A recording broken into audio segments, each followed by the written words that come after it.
ಹೂವಿನ ಬಟ್ಲಲ್ಲಿ ಕಿತ್ತು ತಂದೆ ನಕ್ಷತ್ರನೆಲ್ಲ, ಕಟ್ಟಿ ಮುಗಿಸೋ ಹೊತ್ತಿಗೆ ಬೆಳಕಾದೋಯ್ತಲ್ಲ, ಎಲ್ಲ ಮಾಯವಾಯ್ತಲ್ಲ. ಆ ಸರ್ವಶಕ್ತಿಯ ಕೃಪೆ ಅನ್ಸುತ್ತೆ ಇನ್ನೇನು ಮುಗೀತು, ನಾವು ಮುಂದೆ ಏನೂ ಮಾಡೋಕ್ಕಾಗಲ್ಲ ಅಂತ ಬೇಜಾರಲ್ಲಿರ್ಬೇಕಾದ್ರೆ ಈ ವ್ಯಕ್ತಿ ಇಷ್ಟು ದಿನ ಅದೆಲ್ಲಿದ್ನೋ ಗೊತ್ತಿಲ್ಲ, ಆದ್ರೆ ಈಗ ಮುಂದೆ ಬಂದಿದ್ದಾನೆ. ಸ್ವತಂತ್ರ ಭಾರತದ ಇತಿಹಾಸದಲ್ಲೇ ಇಂತಹ ಪ್ರಕರಣ ಮತ್ತೊಂದಿರಲಾರದು. ಸಾಕ್ಷಿ ತಾನೇ ಕೇಳ್ತಾ ಇದ್ರಿ, ಸಾಕ್ಷಿ ತಾನೇ ಬೇಕಿತ್ತು ನಿಮ್ಗೆಲ್ಲ. ಈಗ ಒಂದು ಜೀವಂತ ಸಾಕ್ಷಿ ಮುಂದೆ ಇದೆ, ಈಗ ನ್ಯಾಯ ಇಸ್ಕೊಡಿ.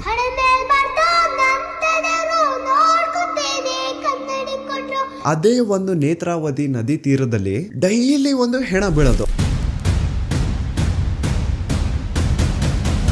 ಸೊ ಆ ಒಂದು ಬ್ಲ್ಯಾಕ್ ಕಲರ್ SUV ಕಾರ್ಗೂ ಹಾಗೂ ನೇತ್ರಾವತಿ ನದಿ ದಡದಲ್ಲಿ ಸಿಗುತ್ತಿದ್ದಂತಹ ಹೆಣಗಳಿಗೂ ಏನೋ ಒಂದು ಸಂಬಂಧ ಇದೆ ಅಂತ ಭೀಮಗೆ ಗೊತ್ತಾಗುತ್ತಾ.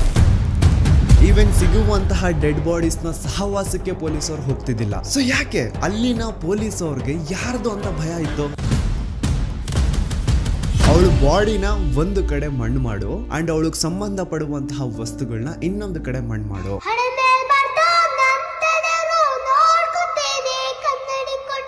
ಪಾಪ ಹುಡುಗಿ ಯಾರ ಮಗಳಿದ್ಲೋ ಗೊತ್ತಿಲ್ಲ, ಆದ್ರೆ ಮಣ್ಣಲ್ಲಿ ಗುರ್ತಿಲ್ದೇನೆ ಮಣ್ಣಾಗ್ಬಿಟ್ಟಿರ್ತಾಳೆ.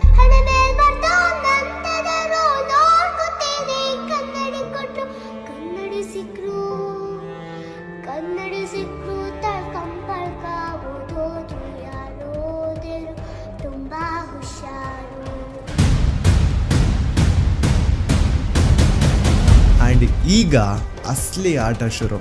ಆಟ ಅಲ್ಲ, ಶಿವ ತಾಂಡವ ಈ ಸತಿ.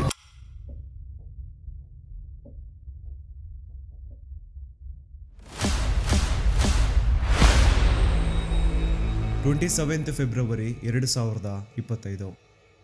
ನಾನು ಈ ಒಂದು ಚಾನಲ್ ಅಲ್ಲಿ ಒಂದು ವಿಡಿಯೋ ಅಪ್ಲೋಡ್ ಮಾಡಿದ್ದೆ ಸೌಜನ್ಯ ಮರ್ಡರ್ ಕೇಸ್ ಬಗ್ಗೆ. ಆ ಒಂದು ವಿಡಿಯೋ ಯಾವ ತರ ಸೆನ್ಸೇಷನಲ್ ಆಯ್ತು ಅಂತ ಈಗ ಆಲ್ರೆಡಿ ಎಲ್ರಿಗೂ ಗೊತ್ತಿದೆ. ಅದಾದ್ಮೇಲೆ ಬಹಳಷ್ಟು ಸೋ ಕಾಲ್ಡ್ ಜ್ಞಾನಿಗಳು ಮುಂದೆ ಬಂದು ಒಂದ್ ಸವಾಲ್ ಹಾಕಿದ್ರು. ನೀವು ಹೇಳೋದಕ್ಕೆಲ್ಲ ನಿಮ್ ಹತ್ರ ಸಾಕ್ಷಿ ಇದೆ ಅಂದ್ರೆ ಆ ಸಾಕ್ಷಿನ ಪಬ್ಲಿಕ್ ಮಾಡಿ ಅಥವಾ ಕೋರ್ಟ್ ತಗೊಂಡು ಹೋಗ್ಕೊಡಿ, ಬೀದಿ ರಂಪಾಟ ಯಾಕೆ ಮಾಡ್ತಿದ್ದೀರಾ ಅಂತ. ಅದಾದ್ಮೇಲೆ ನಾನು ಒಂದು ವಿಡಿಯೋ ಮಾಡಿದೆ ಸಾಕ್ಷಿ ನಾಶ ಅಂತ. ಅಂಡ್ ಆ ಒಂದು ವಿಡಿಯೋದಲ್ಲಿ ಪಾಯಿಂಟ್ ಟು ಪಾಯಿಂಟ್ ಎಕ್ಸ್ಪ್ಲೈನ್ ಮಾಡಿದೀನಿ ಹೇಗೆ ಸೌಜನ್ಯ ಕೇಸಲ್ಲಿ ಬಹಳಷ್ಟು ಸಾಕ್ಷಿಗಳು ನಾಶ ಆಗಿದಾವೆ ಅಂತ. ಆದ್ರೂ ಕೆಲವೊಬ್ರದ್ದು ಮಾತ್ರ ಅದೇ ಇದ್ದಿದ್ದೆ, ಕೋರ್ಟ್ ಅಲ್ಲಿ ಹೋಗಿ ನ್ಯಾಯ ಕೇಳಿ ಬೀದಿ ರಂಪಾಟ ಯಾಕೆ ಮಾಡ್ತಿದ್ದೀರಾ ಅಂತ. ಹಾನೆಸ್ಟ್ಲಿ ಹೇಳ್ಬೇಕು ಅಂತಂದ್ರೆ, ಮನ್ಸಾಕ್ಷಿ ಮುಟ್ಕೊಂಡು ಹೇಳ್ಬೇಕು ಅಂದ್ರೆ ಸೌಜನ್ಯ ಕೇಸಲ್ಲಿ ಬಹಳಷ್ಟು ಸಾಕ್ಷಿಗಳು ನಾಶ ಆಗಿದಾವೆ. ಅಂಡ್ ಮಿಕ್ಕಿರುವಂತಹ ಸಾಕ್ಷಿಗಳನ್ನ ಇಟ್ಕೊಂಡು ಕೋರ್ಟ್ ಅಲ್ಲಿ ಹೋಗಿ ನ್ಯಾಯ ಕೇಳಿದ್ರೆ ನ್ಯಾಯ ಸಿಗೋದು ಬಹಳ ಕಷ್ಟ. ಸೊ ಏನಪ್ಪಾ ಮಾಡೋದು, ನಮ್ ಕಣ್ಣು ಮುಂದೆನೆ ಆರೋಪಿಗಳು ಐಷಾರಾಮಿ ಜೀವನ ನಡೆಸ್ತಿದ್ದಾರೆ, ಆದ್ರೆ ಸಾಕ್ಷಿ ಇಲ್ದೆ ಅವ್ರನ್ನೇನು ಮಾಡಕ್ ಆಗ್ತಿಲ್ವಲ್ಲ ಅಂತ ಬೇಜಾರಲ್ಲಿ ಇರ್ಬೇಕಾದ್ರೆ ಆ ಸರ್ವಶಕ್ತಿಯ ಕೃಪೆ ಅನ್ಸುತ್ತೆ ಇನ್ನೇನು ಮುಗೀತು, ನಾವು ಮುಂದೆ ಏನೂ ಮಾಡಕ್ಕಾಗಲ್ಲ ಅಂತ ಬೇಜಾರಲ್ಲಿ ಇರ್ಬೇಕಾದ್ರೆ ಈ ವ್ಯಕ್ತಿ ಇಷ್ಟು ದಿನ ಅದೆಲ್ಲಿದ್ನೋ ಗೊತ್ತಿಲ್ಲ, ಆದ್ರೆ ಈಗ ಮುಂದೆ ಬಂದಿದ್ದಾನೆ. ಅಂಡ್ ಈ ವ್ಯಕ್ತಿ ಧರ್ಮಸ್ಥಳದಲ್ಲಿ 23 ವರ್ಷಗಳ ಕಾಲ ಕೆಲಸ ಮಾಡಿದಾನೆ. ಅಂಡ್ ಅದು ಯಾವ ತರ ಕೆಲಸ ಗೊತ್ತಾ, ದಣಿಗಳು ಮಾಡಿ ಅಥವಾ ಮಾಡಿ ಬಿಸಾಡಿರುವಂತಹ ಹೆಣಗಳನ್ನ ಯಾರಿಗೂ ಗೊತ್ತಾಗದಿರೋ ರೀತಿ ಎತ್ಕೊಂಡು ಹೋಗಿ ಎಲ್ಲೋ ದೂರದಲ್ಲಿ ಯಾವ್ದೋ ಕಾಡಲ್ಲಿ ಮಣ್ಣು ಮಾಡ್ಬಿಟ್ಟು ಬರೋದು, ಇದು ಈ ವ್ಯಕ್ತಿಯ ಕೆಲಸ. ಒಂದ್ ಅಂದಾಜು ಪ್ರಕಾರ ಈ ವ್ಯಕ್ತಿ ತನ್ನ 20 ಇಯರ್ಸ್ ಆಫ್ ಸರ್ವಿಸ್ ಅಲ್ಲಿ ಸುಮಾರು 1,000ಕ್ಕಿಂತ ಹೆಚ್ಚು ಹೆಣಗಳನ್ನ ಧರ್ಮಸ್ಥಳದ ಸುತ್ತಮುತ್ತ ಪ್ರದೇಶದಲ್ಲಿ ಅಕ್ರಮವಾಗಿ ಮಣ್ಣು ಮಾಡಿದಾನೆ. ಅಂಡ್ ಆ ಹೆಣಗಳನ್ನ ಎಲ್ಲೆಲ್ಲಿ ಮಣ್ಣು ಮಾಡಿದಾನೆ ಅನ್ನುವಂತಹ ವಿಷಯ ಇವನೊಬ್ನಿಗೆ ಬಿಟ್ರೆ ಇನ್ ಯಾರಿಗೂ ಗೊತ್ತಿಲ್ಲ. And now he is ready to take out all those bodies because ಈಗ ಈತನ್ಗೆ ಪಾಪ ಪ್ರಜ್ಞೆ ಅನ್ನೋದು ಬಂದಿದೆ. ಅಂಡ್ ಈಗ ಅಸಲಿ ಆಟ ಶುರು. ಆಟ ಅಲ್ಲ, ಶಿವ ತಾಂಡವ ಈ ಸತಿ.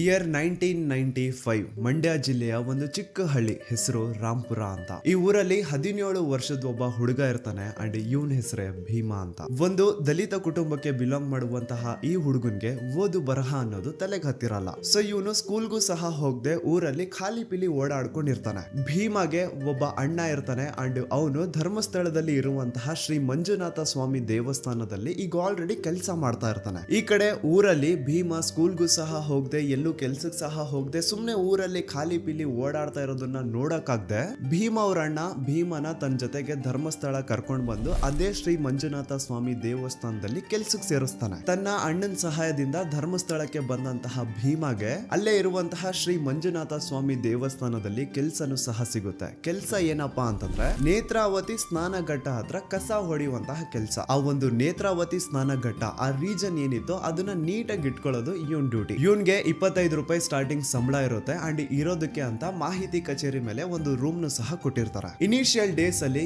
ಎಲ್ಲಾನು ತುಂಬಾ ಚೆನ್ನಾಗಿರುತ್ತೆ. ಇವನ್ ತನ್ ಪಾಡಿಗೆ ತಾನು ಕೆಲಸ ಮಾಡ್ಕೊಂಡು ಜನ ಸೇವೆ ಮಾಡ್ಕೊಂಡು ಕಸ ಗುಡಿಸ್ಕೊಂಡು ಆರಾಮಾಗಿರ್ತಾನೆ. ಅಂಡ್ ತಿಂಗಳು ಕೊನೆ ಬಂತು ಅಂದ್ರೆ ವೀರೇಂದ್ರ ಜೈನ್ ಅವ್ರ ಹತ್ರ ಹೋಗಿ ಸ್ಯಾಲ್ರಿನು ಇಸ್ಕೊಳ್ತಾ ಇರ್ತಾನೆ. ಮಂತ್ ಎಂಡ್ ಅಲ್ಲಿ ವೀರೇಂದ್ರ ಜೈನ್ ಎಲ್ಲಾರ್ಗು ಸ್ಯಾಲ್ರೀಸ್ ಕೊಡ್ತಾ ಇದ್ದಿದ್ದು. ಅಂಡ್ ಭೀಮಾ ಅಂತಹ ಯಾರಾದ್ರೂ ದಲಿತ ಸಮುದಾಯಕ್ಕೆ ಬಿಲಾಂಗ್ ಮಾಡುವಂತವ್ರು ದುಡ್ಡು ಇಸ್ಕೊಳಕ್ ಬಂದ್ರೆ ಆಯಪ್ಪ ವೀರೇಂದ್ರ ಜೈನ್ ಏನ್ ಮಾಡೋನು ಅಂದ್ರೆ ನೀಟಾಗಿ ದುಡ್ಡನ್ನ ಕೈ ಕೊಡೋ ಬದಲು ಹಿಂಗೆ ಬುಟ್ಟಿ ಒಳಗಡೆಯಿಂದ ಹಣ ಎತ್ಕೊಂಡು ಅವ್ರ ಕಡೆ ಬಿಸಾಡೋರಂತ. ಚಿಕ್ಕ ವಯಸ್ಸಿಂದನೂ ಜಾತಿ ಭೇದ ಭಾವ ನೋಡ್ಕೊಂಡು ಬೆಳೆದಿರುವಂತಹ ಭೀಮಾಗೆ ಇದೇನು ಹೊಸ ವಿಷಯ ಇರಲಿಲ್ಲ. ಸೊ ಇವನು ಸ್ಯಾಲ್ರಿ ಇಸ್ಕೊಂಡು ಅದೇ ಒಂದು 25 ರೂಪಾಯಿಲಿ ತನ್ನ ಆರಾಮ್ ಜೀವನನ ನಡೆಸ್ತಾ ಇದ್ದ. ಆದ್ರೆ slowly he started to notice something mysterious. ತಾನೇನು ನೇತ್ರಾವತಿ ಸ್ನಾನ ಘಟ್ಟದಲ್ಲಿ ಕಸ ಗುಡಿಸುವಂತಹ ಕೆಲಸ ಮಾಡ್ತಾ ಇದ್ನೋ ಅದೇ ಒಂದು ನೇತ್ರಾವತಿ ನದಿ ತೀರದಲ್ಲಿ ಡೈಲಿ ಒಂದು ಹೆಣ ಬೀಳೋದು. ನೋಡೋರ್ಗ್ ಹೇಗ್ ಅನ್ಸೋದು ಅಂದ್ರೆ ಯಾರೋ ಪಾಪ ನೀರಿಗೆ ಬಿದ್ದು ಸತ್ ಹೋಗಿರ್ಬೇಕು ಅಂತ ಜನ ಅನ್ಕೊಳ್ಳೋರು. ಆದ್ರೆ ನೀರಲ್ಲಿ ಬಿದ್ದು ಸತ್ತಂತವರ ಮೃತದೇಹ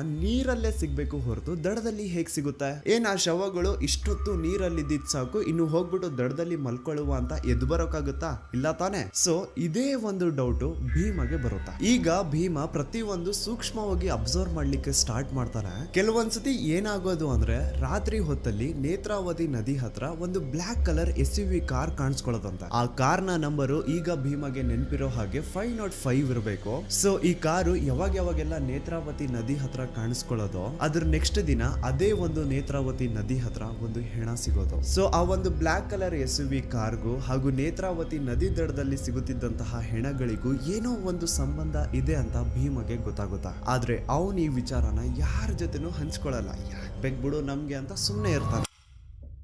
ದೆನ್ ಬರ್ತಾ ಭೀಮ ಕೆಲ್ಸಕ್ಕೆ ಸೇರ್ಕೊಂಡಿದ್ದು 2-3 ವರ್ಷ ಆದ್ಮೇಲೆ ಭೀಮನ ಸೂಪರ್ವೈಸರ್ ರಾಜೇಂದ್ರ ದಾಸ್ ಭೀಮನ ಕರೆಸಿ ಒಂದು ಅಪರಿಚಿತ ಮಹಿಳೆಯ ಹೆಣ ಸಿಕ್ಕಿದೆ, ಅದನ್ನ ಯಾರಿಗೂ ಗೊತ್ತಾಗ್ದಿರೋ ರೀತಿ ಎಲ್ಲಾದ್ರೂ ದೂರದಲ್ಲಿ ತಗೊಂಡು ಹೋಗಿ ನೀನ್ ಮಣ್ಣು ಮಾಡ್ಬೇಕು. ಇಷ್ಟನೋ ಕಷ್ಟನೋ ಭೀಮ ಈ ಒಂದು ಕೆಲ್ಸನ ಒಪ್ಕೊಳ್ಳೇಬೇಕಿತ್ತು. ಇಲ್ಲ ಅನ್ನೋ ಆಗಿರ್ಲಿಲ್ಲ. ಏನೋ ಇದೊಂದ್ಸತಿ ಈ ಕೆಲ್ಸ ಮಾಡು ಅಂತವ್ರೆ ಬಿಡು ಮಾಡ್ಕೊಡುವ ಅಂತ ಭೀಮ ಆ ಕೆಲ್ಸನ ಮಾಡ್ಕೊಡ್ತಾನೆ. ಆದ್ರೆ ಮುಂದೆ ಹೋಗಿ ಅಪರಿಚಿತ ಹೆಣಗಳನ್ನ ಅಕ್ರಮ ಹೂತ್ ಹಾಕೋದೆ ಭೀಮನ ಕೆಲಸ ಆಗೋಗುತ್ತಾ. ಯಾವ ಒಂದು ಮಾಹಿತಿ ಕಚೇರಿ ಮೇಲೆ ಭೀಮಗೆ ರೂಮ್ ಕೊಟ್ಟಿದ್ರೋ ಅದೇ ಒಂದು ಮಾಹಿತಿ ಕಚೇರಿಯಿಂದ ಭೀಮಗೆ ಡೈಲಿ ಕಾಲ್ ಬರುತ್ತಾ. ಅಂಡ್ ಆ ಕಾಲ್ ಅಲ್ಲಿ ಭೀಮನ ಸೂಪರ್ವೈಸರ್ಸ್ ಇಂತಿಂತ ಕಡೆ ಹೆಣ ಬಿದ್ದಿದೆ ಅಂತ ಹೇಳೋರು. ಅಲ್ಲಿಗೆ ಭೀಮ ಹೋಗಿ ಆ ಹೆಣನ ಎತ್ಕೊಂಡು ಯಾರಿಗೂ ಗೊತ್ತಾಗದಿರೋ ರೀತಿ ಕದ್ದು ಮುಚ್ಚಿ ಎಲ್ಲಾದ್ರೂ ದೂರದ ಪ್ರದೇಶದಲ್ಲಿ ಅದನ್ನ ಮಣ್ಣು ಮಾಡ್ಬಿಟ್ಟು ಬರೋಣ. ಡೈಲಿ 1-2 ಹೆಣಗಳನ್ನ ಹೂತಾಕೋದೆ ಈತನ ಕೆಲಸ. ಬೆಳಿಗ್ಗೆ ಒಂದು ಹೆಣ ಬಿದ್ದಿದೆ ಹೋಗಿ ಹೂತಾಕಿ ಬಾ ಅಂತ ಮಾಹಿತಿ ಕಚೇರಿಯಿಂದ ಕಾಲ್ ಬರೋದು. ತಕ್ಷಣಕ್ಕೆ ಭೀಮ ಹೋಗಿ ಆ ಒಂದು ಹೆಣನ ಹೂತಾಕಿ ಬಂದು ಚೂರ್ ರೆಸ್ಟ್ ಮಾಡ್ತಿದ್ದಂಗೆ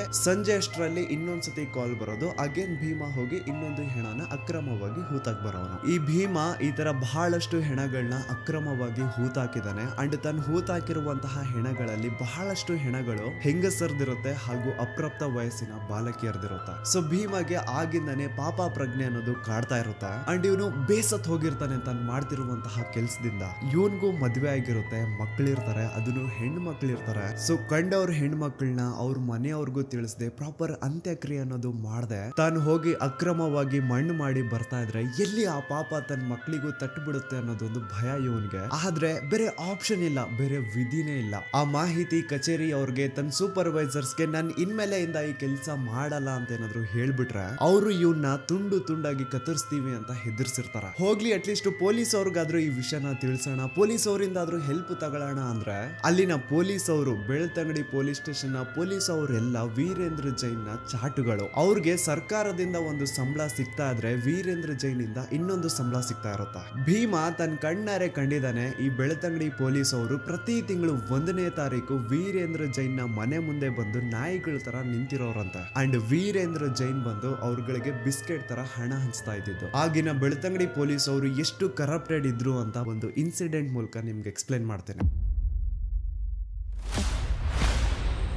2010 ಧರ್ಮಸ್ಥಳ ಕಲ್ಲೇರಿ ಹತ್ರ ಒಂದು ರೋಡ್ ಸೈಡ್ ಅಲ್ಲಿ ಪೆಟ್ರೋಲ್ ಪಂಪ್ ಇರುತ್ತೆ ಅಂಡ್ ಆ ಒಂದು ಪೆಟ್ರೋಲ್ ಪಂಪ್ ಇಂದ ಸುಮಾರು 200 ಮೀಟರ್ ದೂರ ಸ್ವಲ್ಪ ಜನರ ಕಡಿಮೆ ಓಡಾಟ ಇರುವಂತಹ ಜಾಗದಲ್ಲಿ ಒಂದು 14 ರಿಂದ 15 ವರ್ಷದ ಹುಡುಗಿಯ ಹೆಣ ಬಿದ್ದಿರೋತ. ಯಾರೋ ಆ ಹುಡುಗಿನ ಮರ್ಡರ್ ಮಾಡಿ ಸಾಯಿಸಿದ್ದಾರೆ ಅಂತ ಆ ಹುಡುಗಿಯ ದೇಹ ನೋಡಿದ್ರೇನೆ ಕ್ಲಿಯರ್ ಆಗಿ ಗೊತ್ತಾಗ್ತಾ ಇರುತ್ತೆ. ಆ ಹುಡುಗಿಯ ಮೈ ಮೇಲೆ ಒಂದು ಶರ್ಟ್ ಮಾತ್ರ ಇರುತ್ತೆ, ಕೆಳಗಡೆ ಸ್ಕರ್ಟ್ ಆತರ ಏನೂ ಇರಲ್ಲ, ಇನ್ನರ್ ವೇರ್ಸ್ ಸಹ ಮಿಸ್ಸಿಂಗ್ ಇರ್ತವೆ ಅಂಡ್ ಆ ಹುಡುಗಿಯ ಸ್ಕೂಲ್ ಬ್ಯಾಗ್ ಬುಕ್ಸ್ ಎಲ್ಲ ಅಲ್ಲೆಲ್ಲೇ ಬಿದ್ದಿರ್ತವೆ. ಭೀಮನ ಮಾಹಿತಿ ಕಚೇರಿ ಅವರು ಆ ಹುಡುಗಿಯ ಹೆಣ ಸಿಕ್ಕಿದೆ ಅಂತೆ, ಅವಳನ್ನ ಮಣ್ಣು ಮಾಡ್ಬಿಟ್ ಬಾ ಅಂತ ಸ್ಪಾಟ್ ಕಳ್ಸಿರ್ತಾರೆ ಅಂಡ್ ಭೀಮ ಸ್ಪಾಟ್ ಬಂದು ನೋಡ್ತಾನೆ. ಅಲ್ಲಿ ಆಲ್ರೆಡಿ ಆ ಹುಡುಗಿಯ ಮೃತದೇಹ ಹತ್ರ ಇಬ್ರು ಪೊಲೀಸ್ ಅವ್ರು ನಿಂತಿರ್ತಾರೆ. ಹೇಳ್ಬೇಕು ಅಂದ್ರೆ ಅನ್ನ ತಿನ್ನೋ ಮನುಷ್ಯರು ಏನಾದ್ರು ಆ ಪೊಲೀಸ್ ಅವ್ರು ಆಗಿದ್ರೆ ಆ ಹುಡುಗಿ ಯಾರು, ಅವಳು ಯಾರ ಮಗಳು, ಅವಳು ಅಲ್ಲಿಗೆ ಹೇಗ್ ಬಂದ್ಲು, ಅವಳ ಜೊತೆ ಆತರ ಘೋರ ಕೃತ್ಯ ಮಾಡಿದವ್ರು ಯಾರು, ಅದನ್ನೆಲ್ಲ ಕಂಡು ಹಿಡಿದು ಆ ಹುಡುಗಿಯ ಬಾಡಿನ ಮನೆಯವ್ರಿಗೆ ತಲುಪಿಸ್ಬೇಕಿತ್ತು. ಆದ್ರೆ ಪೊಲೀಸ್ ಅವ್ರು ಏನ್ ಮಾಡ್ತಾರೆ ಗೊತ್ತಾ, ಸ್ಪಾಟ್ಗೆ ಭೀಮ ಬಂದಿದ ತಕ್ಷಣ ಅವನ ಕೈಯಿಂದ ಒಂದು ಗುಂಡಿ ತೋರಿಸಿ ಆ ಒಂದು ಗುಂಡಿ ಒಳಗಡೆ ಆ ಹುಡುಗಿಯ ಬಾಡಿನ ಮುಚ್ಚಾಕು ಅಂತ ಹೇಳ್ತಾರೆ. ಆ ಕಡೆ ಭೀಮ ಗುಂಡಿನ ತೋಡ್ತಾ ಇರ್ಬೇಕಾದ್ರೆ ಈ ಕಡೆ ಪೊಲೀಸ್ ಅವ್ರಿಗೆ ಆ ಹುಡುಗಿಯ ಸ್ಕೂಲ್ ಬುಕ್ಸ್ ಇಂದ ಅವಳ ಅಡ್ರೆಸ್ ಸಿಕ್ಕಿರುತ್ತೆ, ಪಟ್ರಾಮೆ ವಿಲೇಜ್ ಅಂತ ಇರುತ್ತೆ. ಇದನ್ನ ಕೇಳಿಸ್ಕೊಂಡು ಭೀಮ ಹೇಳ್ತಾನೆ, ಸರ್ ಅಡ್ರೆಸ್ ಸಿಕ್ಕಿದೆಯಲ್ಲ, ಅಟ್ಲೀಸ್ಟ್ ಮನೆಯವ್ರಿಗೆ ವಿಷಯ ಆದ್ರೂ ತಿಳಿಸಿ, ಅವ್ರಾದ್ರೂ ಅಟ್ಲೀಸ್ಟ್ ಈ ಹುಡುಗಿಗೆ ಪ್ರಾಪರ್ ವೇಲಿ ಅಂತ್ಯಕ್ರಿಯೆ ಆದ್ರೂ ಮಾಡ್ಕೊಳ್ತಾರೆ ಅಂತ ಹೇಳಿದ್ರೆ ಆ ಪೊಲೀಸ್ ಆಫೀಸರು ಮುಚ್ಕೊಂಡು ನಿನ್ಗೆ ಹೇಳಿರುವಂತಹ ಕೆಲಸ ನೀನ್ ಮಾಡು ಅಂತ ಅವಾಜ್ ಹಾಕ್ತಾನಂತೆ. ಪಾಪ ಆ ಹುಡುಗಿ ಯಾರ ಮಗಳಿದ್ಲೋ ಗೊತ್ತಿಲ್ಲ, ಆದ್ರೆ ಮಣ್ಣಲ್ಲಿ ಗುರ್ತಿಲ್ದೇನೆ ಮಣ್ಣಾಗ್ಬಿಟ್ಟಿರ್ತಾಳೆ. ಇದೇ ತರ ಸುಮಾರು ಜನ ಹೆಂಗಸರದು ಅಪ್ರಾಪ್ತ ವಯಸ್ಸಿನ ಬಾಲಕಿಯರದು ಎಷ್ಟೋ ಹೆಣಗಳನ್ನ ಭೀಮ ಅಕ್ರಮವಾಗಿ ಪೊಲೀಸ್ ಅವರು ಮುಂದೆನೆ ಮಣ್ಣು ಮಾಡಿರ್ತಾನೆ.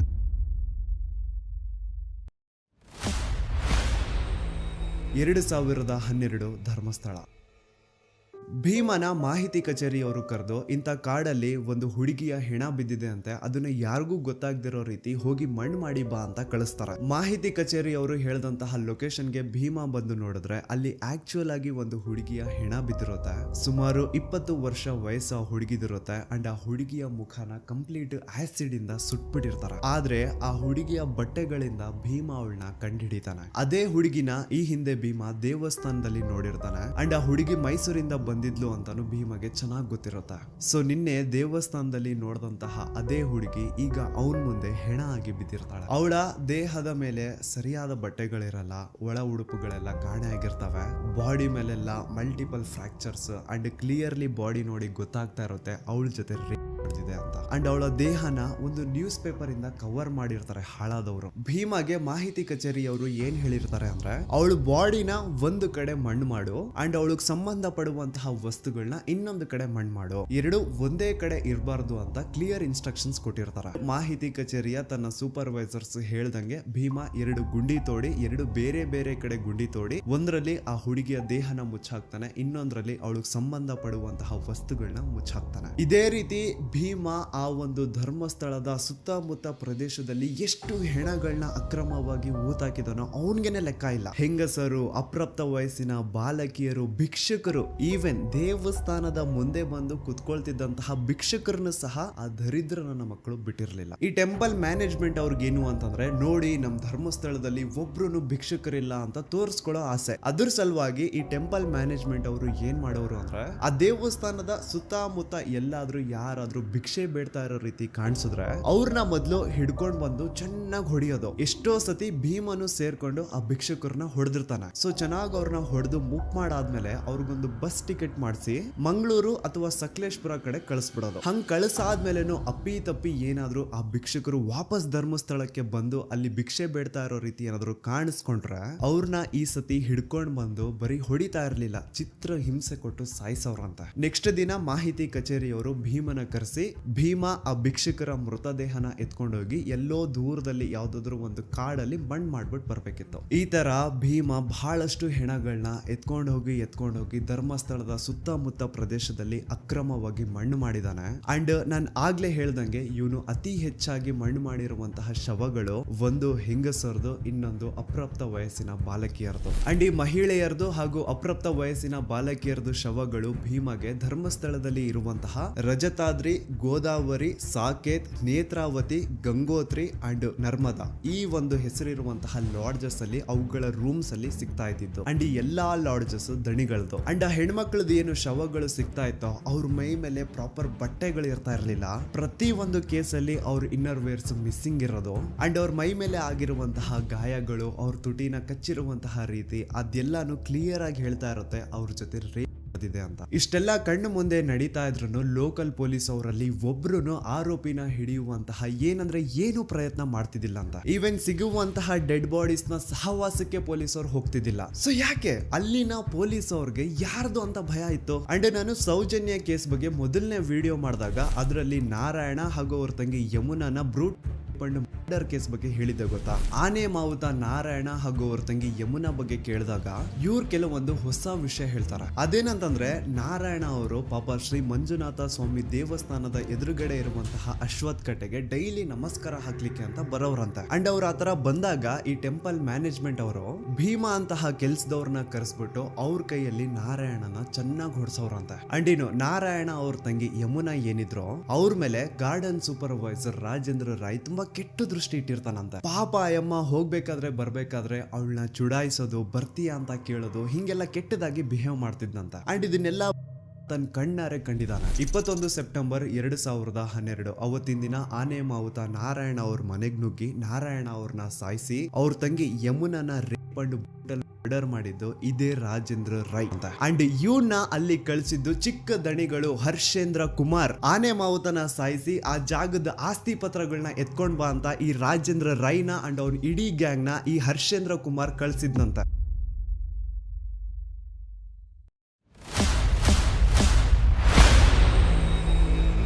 9 ಅಕ್ಟೋಬರ್ 2012 ಭೀಮಾ ಊರಿಗೆ ಹೋಗಿರ್ತಾನೆ. ಅಂಡ್ ಮಧ್ಯರಾತ್ರಿ 11-12 ಗಂಟೆ ಹಾಗೆ ಭೀಮನ ಮ್ಯಾನೇಜರ್ ಆದಂತಹ ಬಾಲಕೃಷ್ಣ ಅವ್ರ ಕಡೆಯಿಂದ ಕಾಲ್ ಬರುತ್ತೆ. ಅಂಡ್ ಅವರು ಕಾಲ್ ಮಾಡಿ ಎಲ್ಲಿದ್ಯಾ ಬೇಗ ಬಾ, ಇಲ್ಲಿ ಒಂದು ಹುಡುಗಿಯ ಹೆಣ ಬಿದ್ದಿದೆ, ಇದನ್ನ ಬೇಗ ಮಣ್ಣು ಮಾಡ್ಬೇಕು ಅಂತ ಕರೀತಾರೆ. ಆದ್ರೆ ಭೀಮಾ ಇಲ್ಲ ಸಾಹೇಬ್ರೆ ನಾನು ಊರಿಗೆ ಬಂದಿದ್ದೀನಿ ಬರೋಕ್ಕಾಗಲ್ಲ ಅಂತ ಹೇಳಿದಾಗ ಹಾ ನೀನ್ ಊರಿಗೆ ಹೋಗಿದ್ಯಾ, ಹೇಳ್ದೆ ಕೇಳ್ದೆ ಯಾವಾಗ ಊರಿಗೆ ಹೋದೆ ನೀನು, ನಿಮ್ಗೆಲ್ಲ ಹೇಳೋರು ಯಾರು ಇಲ್ವಾ ಅಂತ ಬೈಕೊಂಡು ಕಾಲ್ ಕಟ್ ಮಾಡ್ತಾರೆ. ನೆಕ್ಸ್ಟ್ ದಿನ ಅಂದ್ರೆ 10 ಅಕ್ಟೋಬರ್ 2012 ಭೀಮಾ ಊರಿಂದ ಧರ್ಮಸ್ಥಳಕ್ಕೆ ವಾಪಸ್ ಬರ್ತಾನೆ. ಅಂಡ್ ಬಂದಾದ್ಮೇಲೆ ಅವನಿಗೆ ಗೊತ್ತಾಗುತ್ತೆ ಹಿಂದಿನ ದಿನ ಮಧ್ಯರಾತ್ರಿ ತನ್ನ ಮ್ಯಾನೇಜರ್ ಬಾಲಕೃಷ್ಣ ಕಾಲ್ ಮಾಡಿ ಯಾವ ಒಂದು ಹುಡುಗಿಯ ಹೆಣನ ಹೂತಾಕ್ಬೇಕು ಅಂತ ಹೇಳಿದ್ನೋ ಆ ಹೆಣ ಬೇರೆ ಯಾರ್ದು ಅಲ್ಲ ಸೌಜನ್ಯದಿರುತ್ತೆ. ಮೇ ಬಿ ಹಿಂದಿನ ದಿನ ಏನಾದ್ರೂ ಭೀಮಾ ಧರ್ಮಸ್ಥಳದಲ್ಲೇ ಇದ್ದಿದ್ರೆ ಸೌಜನ್ಯನ ಬಾಡಿನೇ ಸಿಗ್ತಾ ಇರ್ಲಿಲ್ಲ ಅನ್ಸುತ್ತೆ. ಯಪ್ಪಾ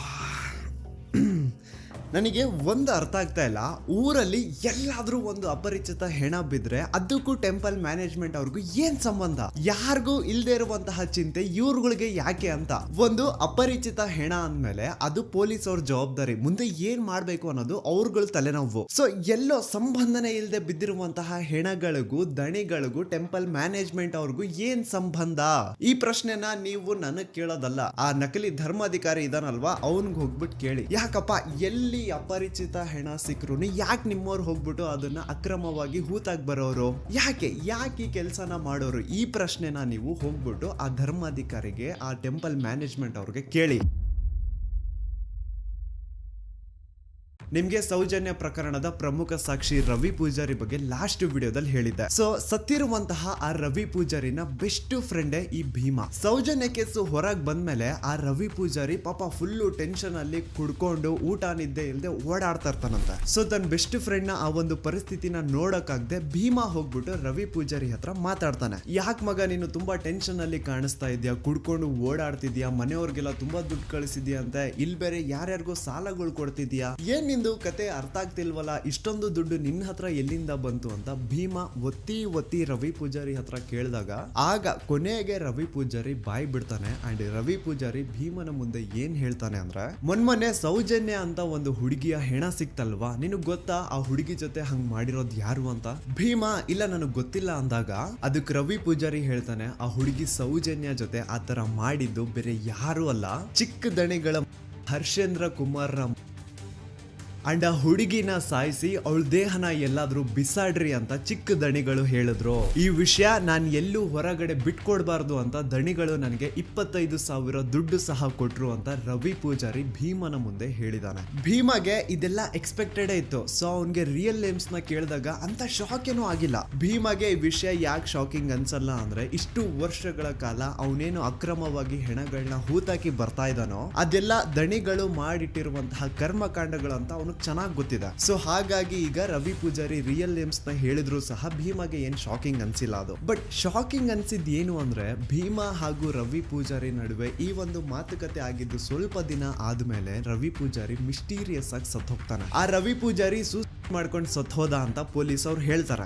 ಆದ್ರೆ ರವಿ ಪೂಜಾರಿ ನಿಜವಾಗ್ಲೂ ಹೇಗ್ ಸತ್ತೋದ, ಅವನ್ನ ಯಾರು ಸಾಯಿಸಿದ್ರು, ಅವನ್ನ ಯಾಕೆ ಸಾಯಿಸಿದ್ರು, ಇದೆಲ್ಲ ವಿಷಯ ಭೀಮಗೆ ಚೆನ್ನಾಗಿ ಗೊತ್ತಿದೆ. ಸೊ ರವಿ ಪೂಜಾರಿನ ನಿಗೂಢ ಸಾವು ಆದ್ಮೇಲೆ ಭೀಮಗೆ ಒಂಥರ ಮನ್ಸಲ್ಲೇ ಭಯ ಸ್ಟಾರ್ಟ್. ಒಬ್ಬ ರೂಮ್ ಬಾಯ್ ಆಗಿ ಇಷ್ಟು ನಿಯತ್ತಾಗಿ ಅಷ್ಟು ವರ್ಷಗಳ ಕಾಲ ಕೆಲಸ ಮಾಡ್ಕೊಂಡು ಬಂದಂತಹ ಆ ರವಿ ಪೂಜಾರಿನೇ ಇವರು ಉಳಿಸಿಲ್ಲ. ಇನ್ನು ನನ್ನ ಬಿಡ್ತಾರ, ನಾನ್ ಬೇರೆ ಇವ್ರು ಮಾಡಿರುವಂತಹ ಕೊಲೆಗಳನ್ನೆಲ್ಲ ಎತ್ಕೊಂಡು ಹೋಗಿ ಮಣ್ಣು ಮಾಡಿ ಬಂದವನು, ನಾನ್ ಎಲ್ಲಾದ್ರೂ ಇನ್ ಫ್ಯೂಚರ್ ಯಾರ ಮುಂದೆ ಆದ್ರೂ ಬಾಯಿ ಬಿಟ್ಬಿಡ್ತೀನೇನೋ ಅಂತ ನನ್ನ ಇವತ್ತಿಲ್ಲ ನಾಳೆ ಮುಗಿಸ್ತಾರೆ. ಈ ತರ ಒಂದು ಭಯ ಭೀಮನ ಮನ್ಸಲ್ಲಿ ಸ್ಟಾರ್ಟ್ ಆಗಿ ಭೀಮ ತನ್ನ ಇಡೀ ಕುಟುಂಬನ ಕರ್ಕೊಂಡು ಹಿಂದೆ ಒಂದೂನು ಸುಳಿವು ಬಿಡದೆ ಬೇರೆ ರಾಜ್ಯಕ್ಕೆ ಓಡಿ ಹೋಗ್ತಾನೆ.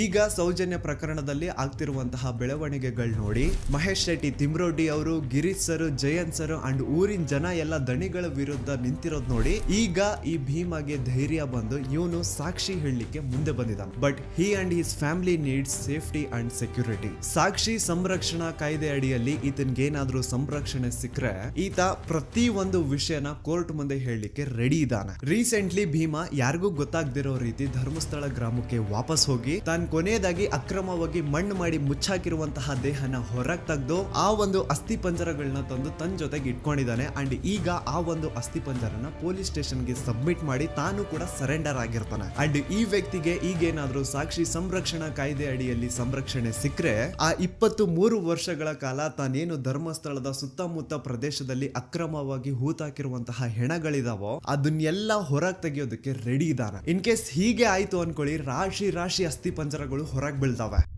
ಈಗ ಇಷ್ಟೆಲ್ಲ ಸತ್ಯ ಗೊತ್ತಾದ್ಮೇಲೂ ನೀವಿನ್ನೂ ಆ ನಕಲಿ ದೇವಮಾನವ ವೀರೇಂದ್ರ ಜೈನ್ ಅವ್ರ ತಮ್ಮ ಹರ್ಷೇಂದ್ರ ಜೈನ್ ಅಂಡ್ ಅವ್ರ ಇಡೀ ಕುಟುಂಬನ ಸಪೋರ್ಟ್ ಮಾಡ್ತೀರಾ ಅಂತಂದ್ರೆ ನಾಚಿಕೆ ಆಗ್ಬೇಕು ನಿಮ್ಗಳ ಜನ್ಮಕ್ಕೆ. ಸಾಕ್ಷಿ ತಾನೇ ಕೇಳ್ತಾ ಇದ್ರಿ, ಸಾಕ್ಷಿ ತಾನೇ ಬೇಕಿತ್ತು ನಿಮ್ಗೆಲ್ಲ. ಈಗ ಒಂದು ಜೀವಂತ ಸಾಕ್ಷಿ ಮುಂದೆ ಇದೆ, ಈಗ ನ್ಯಾಯ ಇಸ್ಕೊಡಿ. ಹೆಚ್ಚು ಕಡಿಮೆ 1,000 ಜನ ದಿಕ್ಕಿಲ್ಲ ದೆಸೆ ಇಲ್ಲ, ಅವ್ರ ಮನೆಯವ್ರಿಗೆ ಅವ್ರು ಸತ್ತಿದ್ದಾರೆ ಅನ್ನುವಂತಹ ವಿಷಯನೂ ಗೊತ್ತಿಲ್ಲ, ಹಂಗ ಮಾಡಿ ಅವ್ರನ್ನ ಮುಚ್ಚಾಕಿದಾರೆ. ಇಷ್ಟು ಕೇಳಿದ್ಮೇಲೆ ನಿಮ್ ರಕ್ತ ಕುದಿತಿಲ್ಲ ಅಂತಂದ್ರೆ ಏನ್ ಹೇಳ್ಬೇಕಿನ್ನ. ನಮ್ ದೂತ ಸಭೆಯ ಪ್ರಜೆಗಳಿಗೆ ಅಂಡ್ ಯಾರೆಲ್ಲ ಕರ್ನಾಟಕದ ಮೂಲೆಯಿಂದ ಈ ಒಂದು ವಿಡಿಯೋನ ನೋಡ್ತಾ ಇದ್ರು ನಿಮ್ಮಲ್ಲೆಲ್ಲ ಕೇಳ್ಕೊತಾ ಇದೀನಿ, ನೀವು ಜಸ್ಟ್ ವಾಟ್ಸಪ್ ಸ್ಟೇಟಸ್ ಹಾಕಿದ್ರೆ, ಇನ್ಸ್ಟಾದಲ್ಲಿ ಸ್ಟೋರಿ ಹಾಕಿದ್ರೆ ಸಾಲಲ್ಲ. ಈ ಸತಿ ಬೀದಿಗಿಳಿದು ಪ್ರತಿಭಟನೆ ಮಾಡ್ಲೇಬೇಕು. ಈ ಅನ್ಯಾಯದ ವಿರುದ್ಧ ಪ್ರತಿ ಒಬ್ರು ಧ್ವನಿ ಎತ್ತಬೇಕು. ಅಂಡ್ ಈ ಸತಿ ಯಾವನಾದ್ರೂ ಕಚಡ ನನ್ನ ಮಗ ಮಧ್ಯದಲ್ಲಿ ಬಂದು ಹಿಂದೂ ಮುಸ್ಲಿಂ ಅಂತ ಕಡ್ಡಿ ಏನಾದ್ರೂ ಅಲ್ಲಾಡಿಸಿದ್ರೆ ಆ ನನ್ನ ಮಗನ ಚಪ್ಲಿಲ್ ಹೊಡಿರಿ. ಇಲ್ಲಿ ಸ್ಕ್ರೀನ್ ಮೇಲೆ ಏನ್ QR ಕೋಡ್ ಕಾಣಿಸ್ತಾ ಇದೆಯೋ ಇದನ್ನ ಸ್ಕ್ಯಾನ್ ಮಾಡಿ ಅಥವಾ ಡಿಸ್ಕ್ರಿಪ್ಷನ್ ಬಾಕ್ಸ್ ಅಲ್ಲಿ ನಾನೊಂದು ಲಿಂಕ್ ಕೊಟ್ಟಿರ್ತೀನಿ, ಆ ಒಂದು ಲಿಂಕ್ ಮೇಲೆ ಕ್ಲಿಕ್ ಮಾಡಿ ನಿಮ್ ಮುಂದೆ ಒಂದು ಫಾರ್ಮ್ ಓಪನ್ ಆಗುತ್ತಾ. ನೀವು ನಿಜವಾಗ್ಲೂ ಧರ್ಮಸ್ಥಳದಲ್ಲಿ ಆಗಿರುವಂತಹ ಅನ್ಯಾಯದ ವಿರುದ್ಧ ಜಸ್ಟಿಸ್ ನ ಡಿಮ್ಯಾಂಡ್ ಮಾಡ್ತಿದ್ದೀರಾ ಅಂತಂದ್ರೆ ಪ್ಲೀಸ್ ಆ ಒಂದು ಫಾರ್ಮ್ ನ ಫಿಲ್ ಮಾಡಿ. ಅಂಡ್ ಕೇವಲ ನೀವೊಂದೇ ಆ ಫಾರ್ಮ್ ನ ಫಿಲ್ ಮಾಡೋದಲ್ಲ,